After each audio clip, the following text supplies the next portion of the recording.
All right, here we go. What's up, y'all? My name's Wheaties. I got some Vantage gameplay here. Just playing in the background. Wanted to talk a little bit about this legend. She's been out for nearly 2 weeks. It'll be 2 weeks next Tuesday, something like that, right? I'm very excited about her. I think she's very interesting. And yeah, I just want to talk about how she works, how she's affecting the meta, if she'll really affect the meta. So yeah, is she good? Is she bad? How does she even work? So first, if you haven't played Vantage, there's a couple people that have joined in the stream past week have said they haven't actually played the season yet. So here's a quick explanation of how everything works. Some things you might not know about her yet. So number one thing, her passive works on anything bigger than a 2x. You actually probably just saw it in that section there. I accidentally zoomed in with her passive and kind of obscured my view a little bit. Her passive works on anything bigger than 2x. You can also use it while your gun's away. Tells you who you're looking at, like the character you're looking at. It tells you what they're wearing with the armor, and tells you the armor for the rest of the entire team. So that can be pretty useful. Her tactical's a jetpack. You saw that also. Adorable little alien bat named Echo, and helps guide you. Here's a quick tip. You actually don't need to place Echo anywhere before using it. You can just hold your Q and just jetpack off. So that can be really useful. Echo stays around 55 meters from you at all times. I don't know why they picked 55 meters, but that's the distance. And he can't be killed, so you don't have to worry about, like, you can place him whenever you want, wherever you want. You don't really have to worry about him. Her ultimate is a sniper. The first shot is going to hit for 50 damage. It's going to highlight the target to anyone that has line of sight on her on your team. And everybody will do increased damage on your target that you hit for the next like 10 seconds, I think it is. And your second shot hits for 100. I think the damage that everybody does is somewhere around like 1.25 multiplier or 1.5 multiplier. Her ultimate is different. Like, her ultimate, first shot hits 50, second shot hits 100. I think that they specifically tuned it for that to make it a little more useful. But anyways, does a little extra damage. It also has a tiny little laser that everybody and their blind grandma can see from like a mile away. Hey, by the way, if you remember, people were asking for that on the Kraber. Do you remember that? Like, pros were complaining about the Kraber, like, oh, it's broken. There's no counter to it. No. Just put a little laser on it and it's fine. There were a lot of people that talked about it. This is why they didn't do it, because they wanted to do it for Vantage's ultimate, I guess. Yeah, her sniper's pretty cool. You see here, I've got her ultimate as a sniper, and that's cool and all. I still think, like, you only get 5 bullets. It takes a little bit for a bullet to recharge. I still think it's worth it to carry a sniper if you want to snipe, which is what we did here. I also apologize for the toxic charge rifle gameplay. I am desperate. My aim is garbage right now, and I've been trying to get high damage games. This is actually my first 2K on Vantage, probably like my second or third game, so I was pretty happy with it. But yeah, so I need all the help I can get, so that's why we're using a charge rifle right now. Anyways, you don't have to, if you don't play snipers, you still have that option with you. If you do play snipers, I would still probably take a sniper with you. Her ult's really not a sufficient replacement for a regular sniper. So how has she been so far? Is she popular? Do people like her? Well, it's been less than 2 weeks, and she's sitting around like a 14% pick rate across all lobbies, so still pretty popular. By the way, here you can see a little quick tip. I made a video about it with Mirage. You couldn't see his clone on her passive. Did you notice that? Hopefully that gets fixed, because like Mirage needs to be able to trick people, right? Even with passives. But yeah, only the real one shows up on her passive. Keep that in mind if you're playing against Mirage and you see a clone. You know, a little thing that might help. Anyways, is Vantage popular? Well, so far she's a hit. She's sitting around like a 14% pick rate. I pretty much see one almost every game that I'm in. It's really nice. That means they've been fairly successful so far. It's a little early to tell if she's still popular. What's probably more telling is if you look at the legends based on their like rank, if you look at legend pick rates based on rank, she's somewhere around like 4%. Like around the max levels, like if you're looking at master spreads and even diamonds, she sits around like 4%. So she hasn't really picked up in more competitive lobbies. But also like legends like Horizon have a 20% pick rate in masters and pred, literally 20%. That's insane. And that doesn't happen across the board for all of us other ranks that are in like silver and gold and whatnot. So she's pretty popular in lower ranks. The higher up you go, you probably see less of her, and I don't think that's really going to change anytime soon.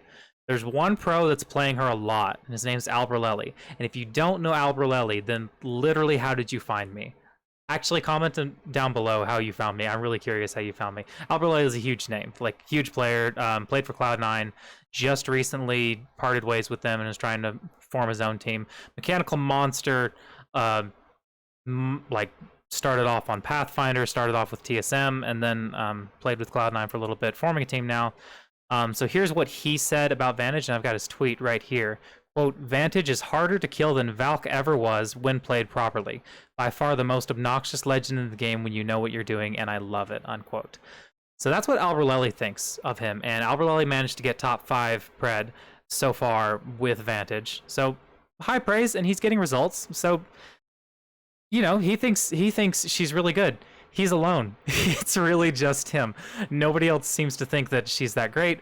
I saw reps playing her and just kind of lamenting the fact that he wasn't playing something that did more damage, like Maggie with her Q and her ball, or Horizon, or anything with a little more team synergy. We'll talk more about team synergy in a second, because that's a big thing with Vantage. And reps isn't the only one. Literally, nobody's playing her in Masters and Pred. We talked about it, like a 4% pick rate. That's not huge. That's pretty much all accounted for by Masters, actually. Most of the Preds are just going for what's pretty popular right now, which is Seer, Horizon, Valk. And a little bit of Maggie and Fuse and things like that mixed in, and a bunch of other random things, you know, but not much Vantage. It's going to be interesting to see how the rest of the season plays out. If she stays popular despite having quote-unquote better options available, then that'll be a good sign for her as a legend, that, you know, Respawn's designed somebody that's fun, right? Someone that's balanced, someone that's fun, some people want to play her. She's not a free one, but people are going out of their way to get her. If her pick rate stays high, then that'll be a good sign for the legend, I think. But so far, like, most pros think she's not that great. One pro thinks she's really good, and most of them don't, so I don't think we have to worry about her being overpowered or dominating the competitive scene anytime soon. Which brings me to the main thing I was thinking about with this legend. Is she good enough for competitive? Is she good enough for the pro scene? So here's the thing. There's 2 primary ways that teams play. They either play zone or they play edge. If you play edge, you're looking for fights. You're trying to get KP. You're not worried so much about placement. Everybody's worried about placement, but you're trying to find teams and isolate them and kill them. And if you're playing zone, then, you know, you're trying to find a good spot. You're waiting it out for the long term. You want god tier spots. You want height. You want cover. You know, you want to be able to gatekeep teams as they're trying to get into zone. That sort of thing. So let's think about the aggressive edge teams. What does Vantage bring to that style of play? Well, her passive tells you whether the fight's worth it. Like, maybe you landed on a crafter, your team already has purple shields, you're walking out, you see a team, Vantage sees that they have blue shields. Like, oh, well, they just have blue shields, we can just go roll them right quick, right? With any other legend, you wouldn't know what their shields are at. You wouldn't know if the fight's safe enough. You're kind of gambling a little bit, you know? Vantage will give you that extra security of, oh yeah, well, they don't have any shields, so we can just go roll them right now, right? Her ult is great. Like, if you hit a shot, now your team's just gonna melt that person, right? If you hit a shot and then immediately after your team, like, if you're coordinating and shooting one person, which happens not super often, but it does happen in competitive play, you can totally melt a person, right? So that's pretty good. And obviously she can get great angles with her tack, and she can move pretty fast with her tack. Okay, so with those 3 things, and besides the shield thing, which, by the way, you can learn the strength of their shields from just shooting your gun. Like, yeah, the passive's easier, but you don't need it to figure out the shield strength. So besides the shield thing, doesn't Horizon do all of that better? Doesn't Horizon get angles better? Horizon can get your entire team into a high spot. Vantage can just get herself. Horizon's ult can literally suck a whole team into a fistful of grenades and deal 300 damage easy if you're lucky. Or at the least you're hitting like 30 on each person. Isn't that better than Vantage's ult? And what's the team comp going to be anyways? Are you going to play Seer, Vantage, Valk for Edge? Are you going to replace the Horizon with the Vantage? Are you going to skip the Seer and play the Horizon instead? Are you going to risk it without Valk and now play something like Ashe or Wraith for rotation? Are you really going to skip Seer, Horizon, Valk? So the problem is that as an information gatherer, she's not as good as Seer. Sure, you can get the shield strength of the entire team. That's the only thing that she's got over Seer. Seer can literally see through walls. That's crazy. Seer can also still cancel animations and stuff, so she's much more useful in a fight in general, especially with the ult. Or, like, she's not as good at gathering information as Seer. She's not as good as Horizon, as we already talked about, as an aggressor for the team. Individually, sure, but as, like, if you're playing with a team, Horizon can move an entire team with her tactical. Like, she can also close off doors, by the way, with her tactical. Like, her tactical is pretty versatile. And her ult obviously can take an entire team and funnel them into a spot, and you can just nade them to pieces and, you know, murder them. And I'm not replacing Valk. The only legend I would consider replacing Valk with is Ashe, and that's still obviously not as good of a choice. Because, like, we're still at the point where having an instant jump tower that you can activate wherever you want is still an amazing ult to have. It's still extremely important. So, like, I'm just, like, if I'm playing an aggressive edge team, I'm not going to, and I'm not a comp player. Like, you see that thing up in the top right corner, I'm in silver. The highest I've been is, like, Plat 2 in Battle Royale, and Plat 1 in arenas. Like, I'm not a comp player, so I'm just trying to put myself in the mind of a comp player and think about things. So, you know, take that with a grain of salt. I'm not a pro. I'm not in the pro circuits. But I'm not going to, if I'm playing an aggressive edge team, I'm not replacing any of those three. So if you're not taking early fights, then is she worth it? Because by late game, you know what shields everybody has. Basically by like third ring or fourth ring, everybody has purple shields. You don't need a passive to tell you that. You can just kind of guess that. They have at least purple shields. They probably have red shields by that. Her ult is fine for end ring, but, like, wouldn't you rather have a black hole for Horizon again, or the Gibby bombardment, or this, you just saw Crypto's drone? Like, wouldn't you rather have something that can make a play on an entire team, not just a single player?